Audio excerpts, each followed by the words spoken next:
In Tibet, every monastery has a cadre of Chinese Public Security Bureau police that run the monastery.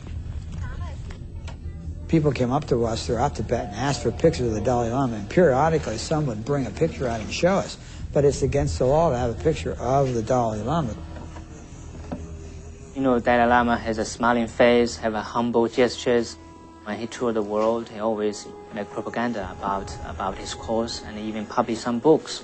He could easily deceive people.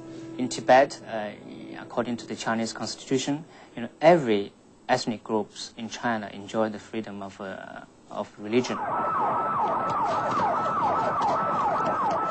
In 1996, Beijing launched the Strike Hard campaign, a nationwide anti-crime effort.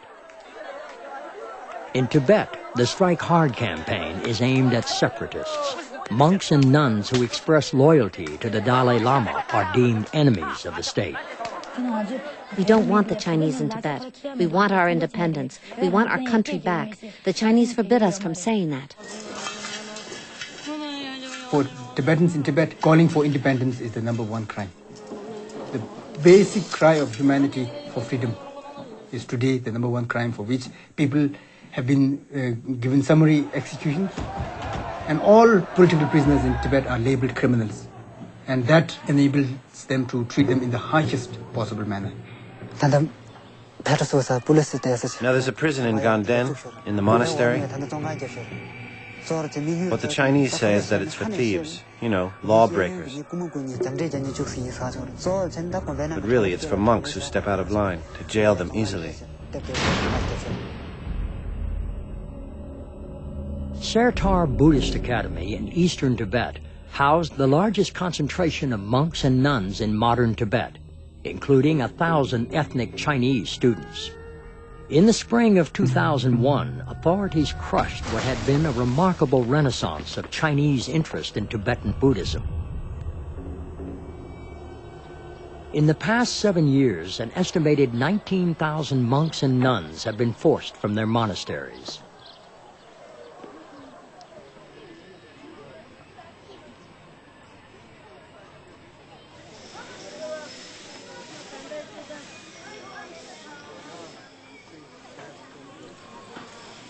Public displays of religious practice are permitted, but only those which communist officials perceive as non-threatening to their control.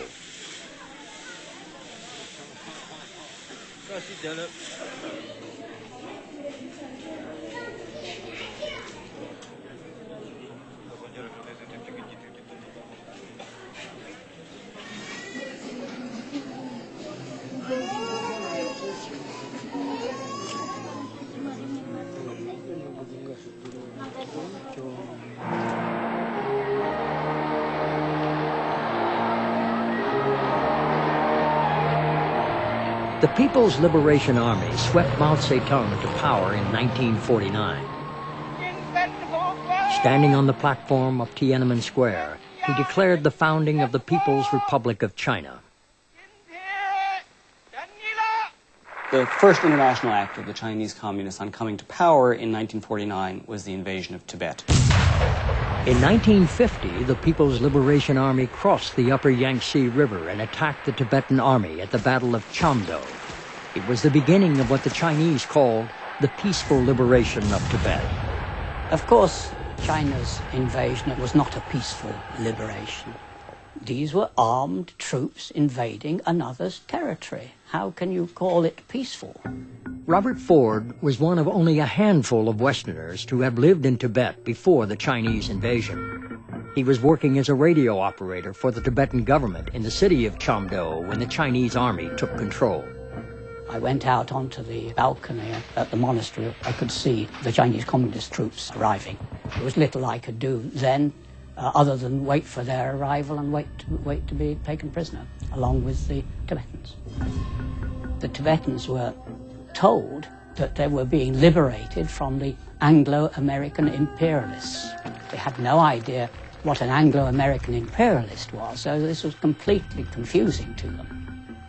The Tibetans did not have a political term for liberation, So they had to describe that they were being set free, and they all found this rather amusing, in fact. They wondered what they were being freed from. And then when it was said that from these Anglo-Americans, they would look at me and smile and say, well, you're the one, you're they would shout out, you're the cause of our problems, but you've never been any problem to us.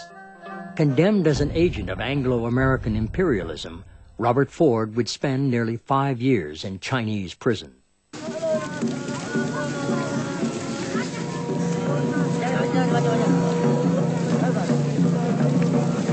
To Tibetans, liberation was a spiritual term referring to the goal of all beings to escape the suffering of material existence. Liberation could only be achieved through the cultivation of wisdom and compassion. Mao Zedong understood liberation in a very different sense. Liberation in the vocabulary of communism and Leninism has to do with the overthrow of an exploitive economic system.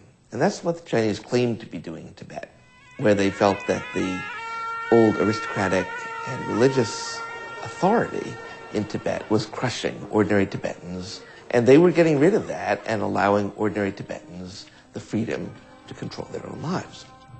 They didn't ask the Tibetans if they wanted this done on their behalf, but from their point of view, they didn't have to ask. There was never any question the Tibetan army could defeat or could hold up a Chinese invasion. They did, however, put up a very brave show. They were fighting for the Dalai Lama, for their country, for their independence. The Chinese overwhelmed the Tibetans. They slaughtered them.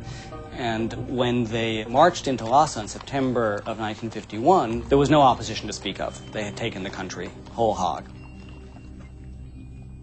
The Tibetans themselves must bear some of the blame. Never was there, from the Tibetan government, a firm statement of its independence. They always were looking both ways.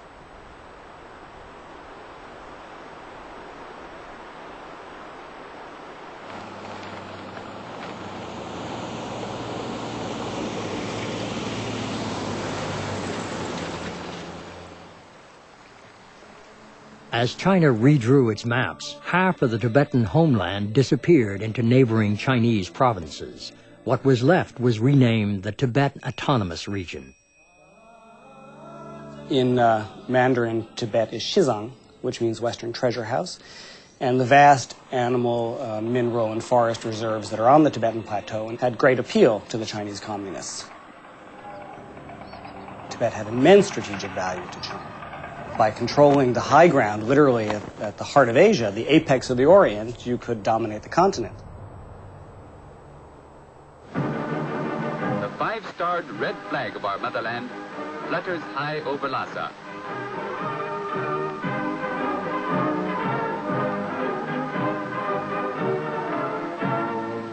Under the great banner of our motherland, the Tibetan people advance to a new and better life. The Dalai Lama, who was 15 at the time, attempted to cobble together some type of compromise with the Chinese invaders. And his logic at the time, very accurately, was that he should do everything he could to ameliorate the effect of occupation on the Tibetan people. The Beijing government took over military and foreign affairs, but promised to allow Tibet's religious and political institutions to remain. In 1954, Tibet's highest-ranking religious leaders, the Dalai Lama and the Panchen Lama, accepted a Chinese invitation to visit Beijing, where they met with Mao Zedong. The Dalai Lama felt the Marxist ideals of equality and social justice might mesh well with Buddhist beliefs. He was impressed with the industrial progress of the Chinese. But his hopes for a constructive relationship with Communist China were dashed when during their last meeting, Mao told him, religion is poison. When the Chinese first came to Tibet, they were very nice. They were pretending to be good. When the Tibetans went to get water, they helped us to carry that heavy water. When we were working on the farm, they helped us when we were totally exhausted. They repaired our shoes. We all thought the Chinese were lovers of religion. They said they were just guests and would be leaving soon.